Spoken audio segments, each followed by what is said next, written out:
How to identify a narcissist from a conversation. Ever felt those red flags waving during a chat?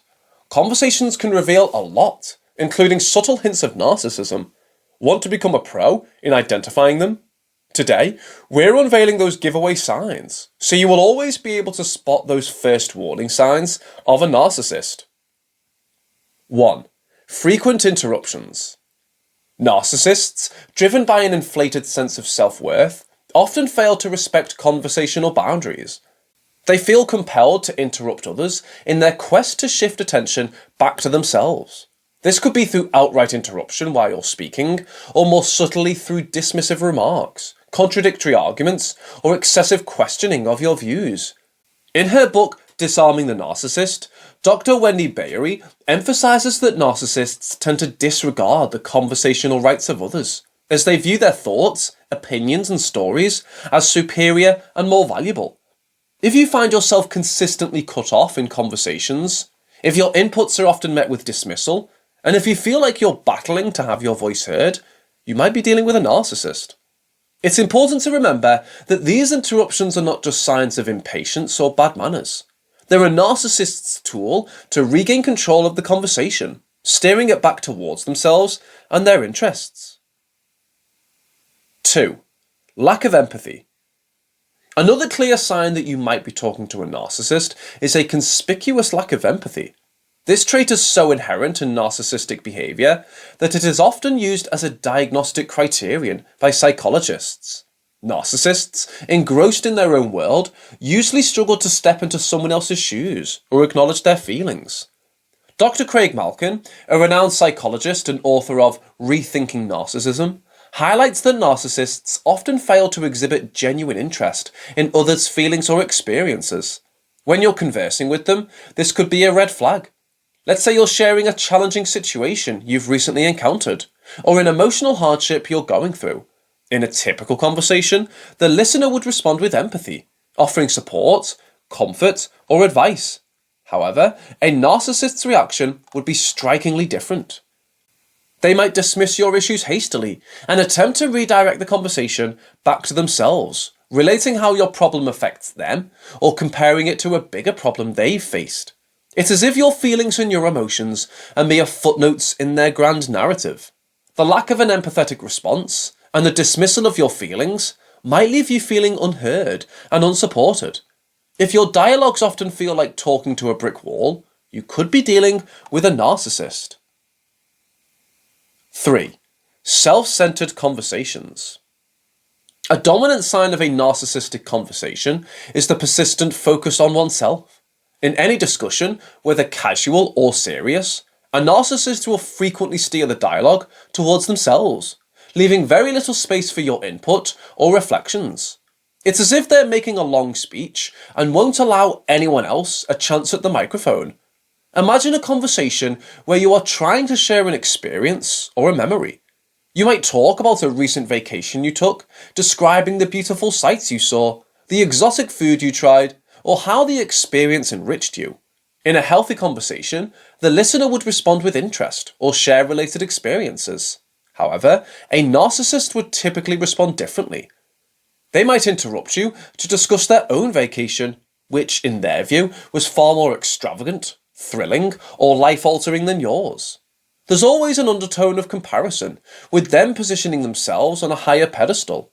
It's not about sharing, it's about outshining. Research led by Dr. Brad Bushman at Ohio State University suggests that narcissists have an insatiable need to brag, both openly and subtly. They do so to elevate their social status and command the attention of others. So, when you notice someone consistently dominating the conversation with their achievements, experiences, or grandiose views of themselves, you might be conversing with a narcissist. 4. Superiority complex. Narcissists often view themselves as superior to others, more knowledgeable, more successful, and more worthy. This worldview invariably seeps into their conversations, colouring their interactions with tones of arrogance and condescension. In conversations, they might devalue your achievements, scrutinise your decisions, or belittle your views. There's always a subtle or overt attempt to establish themselves as superior, smarter, or better. You might share an achievement or an idea you're proud of, only to have them point out its flaws or compare it with their greater achievements. It's common knowledge that narcissists frequently display a sense of entitlement and superiority. This superiority complex, manifested in conversations, can leave you feeling inferior, undervalued, and disheartened. 5. Excessive need for admiration. Narcissists thrive on admiration and approval from others. It's like fuel that feeds their self-worth. This need often becomes apparent in their conversations. In dialogues, they might constantly fish for compliments or display disappointment if they don't receive the admiration they believe they deserve. They might steer conversations toward their achievements, looks, or their praiseworthy aspects, waiting for you to shower them with compliments. A discussion on any topic can quickly turn into a praise session for them. Psychoanalyst Heinz Kohut posits that narcissists rely heavily on others to mirror their inflated self-image. If you find that your conversations are frequently manipulated into praising the other person, if you feel like you're expected to validate their worth constantly, it could be a sign that you're interacting with a narcissist. 6. Playing the victim. Narcissists are masters at playing the victim, an act that frequently manifests in their conversations. This tactic serves two primary purposes. It shifts attention back to them and aids in garnering sympathy and admiration. They might exaggerate situations, twist facts, or manipulate emotions to gain sympathy. The underlying narrative remains the same. They're the protagonists, and they've been wronged. Dr. Joseph Burgo, author of The Narcissist You Know, explains that playing the victim allows narcissists to avoid taking responsibility for their actions, while also attracting admiration for their supposed strength and resilience. If you find that your conversations often revolve around the other person's grievances, where they're constantly the victim of unfortunate circumstances, it's another sign that you're dealing with a narcissist. 7. Derailing the conversation. When a topic doesn't suit the narcissist's interests, doesn't feed their ego, or if they feel cornered, they might abruptly change the subject or introduce a diversion. Psychologists term this narcissistic deflection, and it serves as a tool to control the conversation.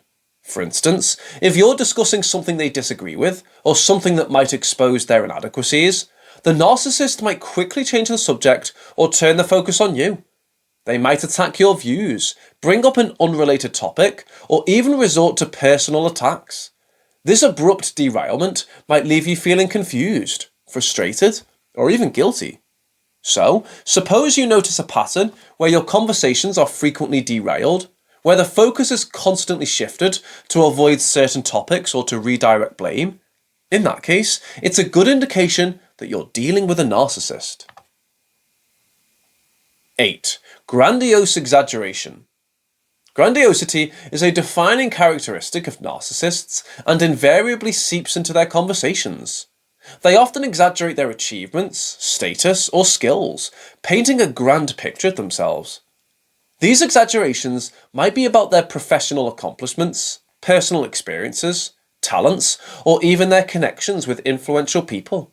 The purpose is to create an impression of superiority and to command admiration and envy. In the words of psychologist Stephen Johnson, the narcissist is governed by his or her feelings of grandiosity, a truly inflated, grandiose self-image. This grandiose self-image is projected in their storytelling. They might talk about their exceptional performance at work, their spectacular vacation, or their impressive network of friends. These narratives, however, often lack concrete evidence and might turn out to be too good to be true. 9. Repeated violation of boundaries. One classic hallmark of a narcissist that's observable during a conversation is their repeated violation of personal boundaries. Narcissists have difficulty recognizing and respecting other people's boundaries because of their self-centered worldview. In conversations, they might overstep by sharing overly personal information too soon, or by pressuring you to do the same. They might constantly interrupt you, dismiss your ideas, or completely disregard your feelings and perspectives. They often see others, particularly those close to them, as extensions of themselves. This flawed perception leads them to disregard the personal boundaries of others, treating their needs, thoughts, and feelings as their own. For instance, a narcissist might dismiss your request not to discuss a particular topic, arguing that they have the right to speak their mind. Or they might trivialize your feelings on a certain matter, imposing their own feelings and perspectives instead. 10. Sense of entitlement. A narcissist's pervasive sense of entitlement is a defining characteristic. They often believe that they are inherently deserving of privileges or special treatment. This sense of entitlement frequently creeps into their conversations. You might find that they expect you to constantly agree with them, admire them, or cater to their needs. They get upset if you interrupt them, challenge their views, or fail to meet their expectations, because in their worldview, their needs, opinions, and desires take precedence over others.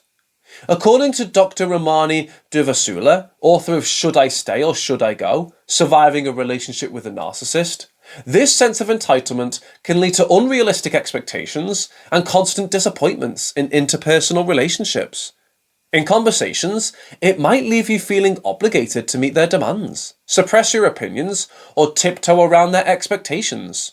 If your conversations are marked by such dynamics, where the other person's sense of entitlement dictates the course of your interaction, you're likely dealing with a narcissist. Having decoded the narcissist's conversation, get ready to face their reaction once you're ahead of their game, or perhaps make them nervously glance your way. And if today's guide was eye-opening, hit the thumbs up, share your insights, and join our community.